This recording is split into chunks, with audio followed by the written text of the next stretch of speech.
I want to wish you not just happy Mother's Day, but warm wishes in May, the month of mothers. I love May, it's my birth month. I'm not a mother myself, unless you count my dog Hugo and maybe a few chipmunks in the back, but I had a great mother. Billy, she was a true Saskatchewan girl. She was nurturing, protective, artistic, and the toughest person in our household. Absolutely. Love you, Mom. But in ancient Egypt, mothers were revered. Many of them were considered divine. And today I wanted to share some inspiring stories of powerful female mother goddesses. Also, I want to tell you about a fascinating way the ancient Egyptians gave birth and reveal a secret mother structure sanctuary that you may not know about at temples. So let's start with Isis. If you saw my Easter video, I talked a little bit about her, but she was not just the mother of Horus, the god of the living king. She was the mother of all, considered the mother of all the gods. She was the goddess of magic and nature and healing. Her brother husband was Osiris, and when he was horribly murdered, she had all the pieces brought together, and she created a sacred magic phallus that she could copulate with Osiris and bring forth the baby Horus, the king of the living god. So she was wonderful, and Isis was the most enduring of goddesses. By Greek times, she was just called the beloved Mary, concurrent with the Virgin Mary, and she endured into the 6th century BCE, was worshipped even across Europe. Next, let's go to Hathor. Oh, I love this. She was the cow goddess. Now, today, you might find it insulting to be called a cow, but in ancient Egypt, it was a good thing. Cows were beautiful, big, beautiful brown eyes. So Hathor was the goddess of beauty and music and sometimes drunkenness. I mean, we mothers like to have a little bit of wine sometimes.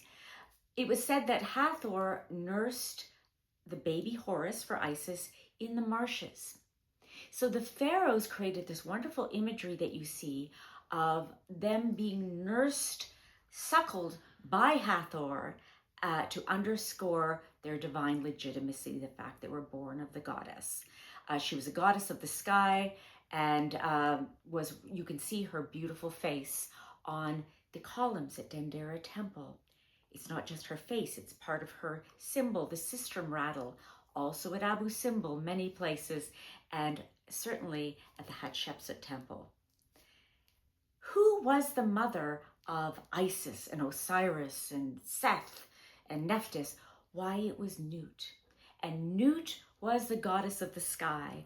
In many cultures, a sky god, the women are associated as Mother Earth, but in ancient Egypt, they looked up. And you can see Nut stretched across the ceilings of temples and tombs, her arms and legs splayed out against the sky. It was said that at the end of the day, she swallowed the sun, it traveled through her body, and she gave birth to the new day. Beautiful imagery. You can even see her in coffins, the lids of coffins and tombs, where she stretched out protectively over the deceased, like any protective mother over their child, helping them make their way to the next world.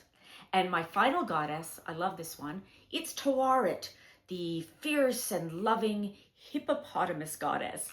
And she was the goddess that presided over mothers and newborn, and she often was seen with her little compatriot god, the joyful little Bess, the dwarf god that people really like.